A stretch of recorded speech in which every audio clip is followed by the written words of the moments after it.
ଆପଣ ବି ମୋବାଇଲରେ କାମ କରିବାକୁ ବସିବା ସମୟରେ ରିଲ୍ସ ଦେଖି ଟାଇମ୍ ୱେଷ୍ଟ କରୁଛନ୍ତି କି? ଆଜି ମୁଁ ଆପଣଙ୍କୁ ଏହି ପ୍ରୋବ୍ଲେମର ସଲ୍ୟୁସନ୍ କହିବି। ଆଜି ମୁଁ ଆପଣଙ୍କୁ 15-20ଟି ଫାଲତୁ କଥା କହିବିନି। ଆଜି ମୁଁ କହିବି 2026ରେ ଯେଉଁ 5ଟି ସ୍କିଲ୍ ଆପଣଙ୍କୁ ଆଗକୁ ନେଇପାରିବ। ଭିଡ଼ିଓଟି ବହୁତ ଇନଫର୍ମେଟିଭ୍ ହେବ। ଯଦି ଭିଡ଼ିଓଟି ଆପଣଙ୍କୁ ଭଲ ଲାଗିଲା ତାହେଲେ ସାଙ୍ଗମାନଙ୍କୁ ନିଶ୍ଚୟ ସେୟାର କରିବେ। ଯେଉଁମାନେ ଚ୍ୟାନେଲରେ ନୂଆ କରି ଆସିଛନ୍ତି ଚ୍ୟାନେଲକୁ ସବସ୍କ୍ରାଇବ୍ କରିବାକୁ ଜମା ଭୁଲିବେନି। ଆଜି ବି ଆପଣ ଯଦି ଏହା ଭାବୁଛନ୍ତି ଯେ ମୋତେ କେଉଁ କାମ କରିବାର ଅଛି ଓ କେଉଁ କାମ କରି ମୁଁ ଆଗକୁ ବଢ଼ିବି, ତାହେଲେ ଆପଣ ଆଜି ଯାଏଁ ଆପଣଙ୍କର ରୋଡ୍ ମ୍ୟାପ୍ ତିଆରି କରିନାହାନ୍ତି। ଆପଣଙ୍କ ପାଖରେ କୌଣସି ପ୍ଲାନ୍ ନାହିଁ। ଆପଣ ରୋଡ୍ ମ୍ୟାପ୍ ବିନା ଆଗକୁ ବଢ଼ିପାରିବେ ନାହିଁ। ଆପଣ ଆଜିଠୁ ହିଁ ନିଜର ସ୍ୱପ୍ନ ପୂରଣ କରିବା ପାଇଁ କାମ କରିବାକୁ ପଡ଼ିବ। ବହୁତ ଲୋକ ଖାଲି ଭାବନ୍ତି କିନ୍ତୁ କିଛି ଆକ୍ସନ୍ ନିଅନ୍ତି ନାହିଁ। ବଟ୍ ଆକ୍ଚୁଆଲିରେ ଯିଏ କାମ ଆରମ୍ଭ କରନ୍ତି ସେ ଆଗକୁ ବଢ଼ିଥାନ୍ତି। ଆଜି ମୁଁ ଆପଣଙ୍କୁ ଏମିତି 5ଟି ସ୍କିଲ୍ କହିବି ଯାହାଦ୍ୱାରା ଆପଣଙ୍କର ଜୀବନ ବଦଳିଯିବ। ଚାଲନ୍ତୁ ଜାଣିବା ସ୍କିଲ୍ ଗୁଡ଼ିକ କ'ଣ କ'ଣ। ପ୍ରଥମ ସ୍କିଲ୍ଟି ହେଉଛି ଡିପ୍ ୱାର୍କ ବା ଫୋକସ୍ଡ ୱାର୍କ। ଡିପ୍ ୱାର୍କର ମତଲବ ହେଉଛି ଆପଣ ଯାହା ଯାହା ବେକାର କାମ କରୁଛନ୍ତି ସେସବୁକୁ ବନ୍ଦ କରନ୍ତୁ ଓ ନିଜ କାମରେ ଅଧିକ ଫୋକସ୍ ଦିଅନ୍ତୁ। ଆପଣ ଜୀବନରେ ଯାହା ଲକ୍ଷ୍ୟ ରଖିଛନ୍ତି ତାହା ଉପରେ ଫୋକସ୍ କରନ୍ତୁ। ଆଜିକାଲି ଲୋକମାନେ ପ୍ରତି 5 ମିନିଟରେ ମୋବାଇଲ ଦେଖନ୍ତି।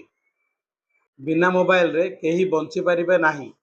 କିନ୍ତୁ ଯଦି ଆପଣ ଆପଣଙ୍କର ଧ୍ୟାନକୁ ଏକତ୍ରିତ କରିବେ ଓ ନିଜର ଲକ୍ଷ୍ୟ ପୂରଣ କରିବାରେ ଲାଗି ପଡ଼ିବେ ତାହେଲେ ଆପଣ ନିଶ୍ଚିତ ଭାବରେ ସକ୍ସେସ୍ ହେବେ। ଆପଣ ପ୍ରତିଦିନ 1 ଘଣ୍ଟା ବା 2 ଘଣ୍ଟା ନିଜର ଲକ୍ଷ୍ୟ ପୂରଣ କରିବାରେ ଲଗାଇ ଦିଅନ୍ତୁ। ଏହି ସମୟରେ ଆପଣ କାହା ସହ କଥା ହୁଅନ୍ତୁ ନାହିଁ ବା ମୋବାଇଲର ୟୁଜ୍ କରନ୍ତୁ ନାହିଁ। ଆପଣ ଦେଖିବେ ଆପଣ ଏହି 1 ଘଣ୍ଟାରେ 4 ଘଣ୍ଟାର କାମ କରିଦେବେ। ସୋ ଫ୍ରେଣ୍ଡସ୍, ଆପଣ ଆପଣଙ୍କର ଫୋକସ୍କୁ ଏକତ୍ରିତ କରି ନିଜର ଲକ୍ଷ୍ୟ ପୂରଣ କରିବାରେ ଲଗାଇ ଦିଅନ୍ତୁ। ଦ୍ୱିତୀୟ ସ୍କିଲ୍ଟି ହେଉଛି ଏକ୍ଜିକ୍ୟୁସନ୍ ଓ କନସିଷ୍ଟେନ୍ସି। ଆପଣଙ୍କର ମୁଣ୍ଡରେ ଯଦି ବହୁତ ଗୁଡ଼ିଏ ଭଲ ଆଇଡ଼ିଆ ଅଛି, ସେହି ଆଇଡ଼ିଆ ବଦଳରେ ଆପଣ ଧନୀ ହୋଇପାରିବେ ନାହିଁ। ଯେଉଁ ପର୍ଯ୍ୟନ୍ତ ଆପଣ ଆପଣଙ୍କର ଆଇଡ଼ିଆକୁ କାମରେ ଲଗାଇବା ନାହିଁ ସେହି ଆଇଡ଼ିଆର କିଛି ଭ୍ୟାଲ୍ୟୁ ନଥାଏ। ସେଇଥିପାଇଁ ଆପଣ କାଲିର ଅପେକ୍ଷାରେ ରୁହନ୍ତୁ ନାହିଁ। ଯଦି ଆପଣଙ୍କ ପାଖରେ କିଛି ଆଇଡ଼ିଆ ଅଛି ସେହି ଆଇଡ଼ିଆରେ କାମ ଆରମ୍ଭ କରିଦିଅନ୍ତୁ। ସେହି କାମକୁ ଆପଣ ଲଗାତାର କରନ୍ତୁ। ଏହାକୁ ହିଁ କନସିଷ୍ଟେନ୍ସି କୁହାଯାଏ। ସଫଳତାର ରାସ୍ତା ରାତାରାତି ବନି ନଥାଏ। ଆପଣ ଯଦି ଲଗାତାର ଭାବେ ବିନା ଥକିକି କଣ୍ଟିନ୍ୟୁ କାମ କରନ୍ତି ତାହେଲେ ଆପଣ କେବେ ନା କେବେ ନିଶ୍ଚୟ ସକ୍ସେସ୍ ହେବେ। ମୋଟିଭେସନାଲ ଭିଡ଼ିଓ ଲଗାତାର ଦେଖିଲେ ଜୀବନ ବଦଳିଯିବ ନାହିଁ। ଜୀବନ ସେତେବେଳେ ବଦଳିଥାଏ ଯେତେବେଳେ ଆପଣ ଭିଡ଼ିଓ ଦେଖିକି ସେଥିରୁ କିଛି ଶିଖନ୍ତି ଓ ଆକ୍ସନ୍ ନେବା ଆରମ୍ଭ କରନ୍ତି। ସୋ ସକ୍ସେସ୍ ହେବା ପାଇଁ ଆଇଡ଼ିଆର ଏକ୍ଜିକ୍ୟୁସନ୍ ଓ କନସିଷ୍ଟେନ୍ସି ନିଶ୍ଚିତ ଭାବରେ ଦରକାର। 3. Digital marketing. ଆଜି ଛୋଟ ଦୋକାନଠୁ ଆରମ୍ଭ କରି ବଡ଼ ବଡ଼ ବିଜନେସମ୍ୟାନ୍ ମାନେ ନିଜର ସାମାନ ଇଣ୍ଟରନେଟ୍ରେ ବିକୁଛନ୍ତି। ମାନେ ଇଣ୍ଟରନେଟ୍ ଓ ଏଡ୍କୁ ବ୍ୟବହାର କରି ଭଲ ଟଙ୍କା କମାଉଛନ୍ତି। ଆମେମାନେ କେବଳ ସେହି ଜିନିଷ କିଣି ନିଜର ଟାଇମ୍ ପାସ୍ କରିଥାନ୍ତି। ଆପଣ ଇଣ୍ଟରନେଟ୍ରେ ଟାଇମ୍ ପାସ୍ କରିବା ବନ୍ଦ କରିକି ସେହି ଇଣ୍ଟରନେଟ୍କୁ ୟୁଜ୍ କରି କେମିତି କମାଇବେ ସେହା ଶିଖିବା ନିହାତି ଦରକାର ଅଟେ। ସେହି ଇଣ୍ଟରନେଟ୍କୁ ୟୁଜ୍ କରି ଡିଜିଟାଲ ମାର୍କେଟିଂ ଶିଖି ଆପଣ ଇଣ୍ଟରନେଟ୍ରୁ ଟଙ୍କା କମାଇ ପାରିବେ। ଫେସବୁକ୍ରେ ଏଡ୍ କେମିତି ଚଲାଇବା ଓ ଡିଜିଟାଲ ମାର୍କେଟିଂ କେମିତି କରିବା ଶିଖିଲା ପରେ ଆପଣଙ୍କୁ ଭଲ ଭଲ କମ୍ପାନୀରେ ଭଲ ସାଲାରୀରେ ଚାକିରି ମିଳିଯିବ। ଆପଣ ନିଜର ବିଜନେସ୍ରେ ମଧ୍ୟ ଏହି ଆଇଡ଼ିଆକୁ ୟୁଜ୍ କରି ଭଲ ଟଙ୍କା ରୋଜଗାର କରିପାରିବେ। ଏଆଇର ୟୁଜ୍। ବହୁତ ଲୋକମାନଙ୍କ ମନରେ ଡର ଅଛି ଯେ ଏଆଇ ଆମର ଚାକିରି ଖରାପ କରିଦେବ। ବଟ୍ ରିଏଲିଟି ଏହା ନୁହେଁ। ଯଦି ଆପଣ ଠିକ୍ସେ ଏଆଇ ୟୁଜ୍ କରିବା ଶିଖିଦେବେ ତାହେଲେ ଆପଣ ବହୁତ ଆଗକୁ ଚାଲିଯିବେ। ଏଆଇ ଆମର ମୁସ୍କିଲ ପ୍ରଶ୍ନକୁ ବହୁତ ସହଜ ଓ ସରଳ ଭାଷାରେ ଦେଇଥାଏ। ମୁଁ ନିଜେ ମୋ କାମରେ ChatGPT ୟୁଜ୍ କରୁଛି।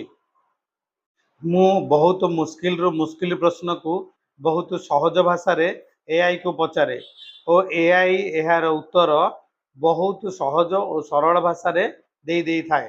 ଏହାଦ୍ୱାରା ମୋର ବହୁତ ଗୁଡ଼ିଏ ପ୍ରୋବ୍ଲେମ୍ ବହୁତ ସହଜରେ ସଲ୍ଭ ହୋଇଯାଇଥାଏ। ଏଥିପାଇଁ ଏଆଇକୁ ଆପଣ ଡରିବା ଅପେକ୍ଷା ଏହାକୁ ଆପଣ ନିଜର ଫ୍ରେଣ୍ଡ ବନାଇବା ଉଚିତ।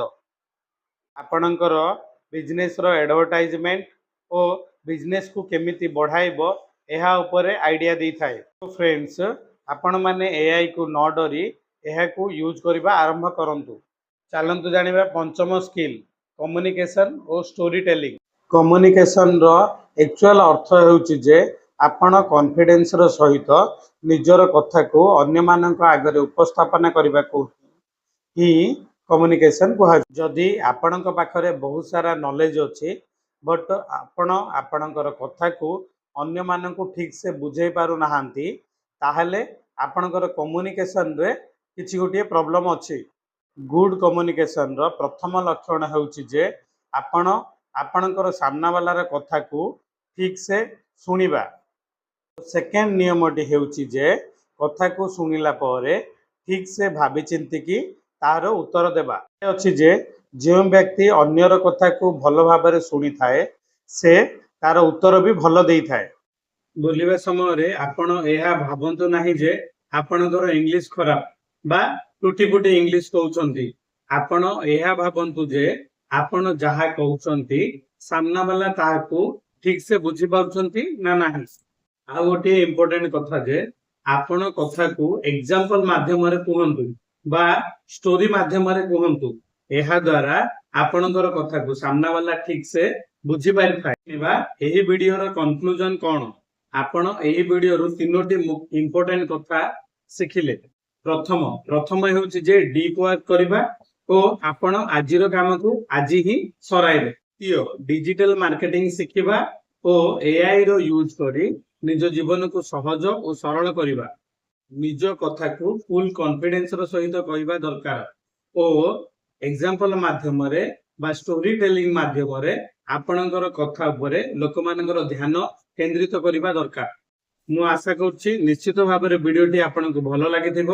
ଯଦି ଆପଣଙ୍କୁ ଭିଡିଓଟି ଭଲ ଲାଗୁଛି ତାହେଲେ କମେଣ୍ଟସରେ ଜୟ ଜଗନ୍ନାଥ ଲେଖିବାକୁ ଜମା ଭୁଲିବେନି ଓ ଯେଉଁମାନେ ଚ୍ୟାନେଲରେ ନୂଆ ଅଛନ୍ତି ଚ୍ୟାନେଲକୁ ସବସ୍କ୍ରାଇବ କରିବାକୁ ଜମା ଭୁଲିବେନି।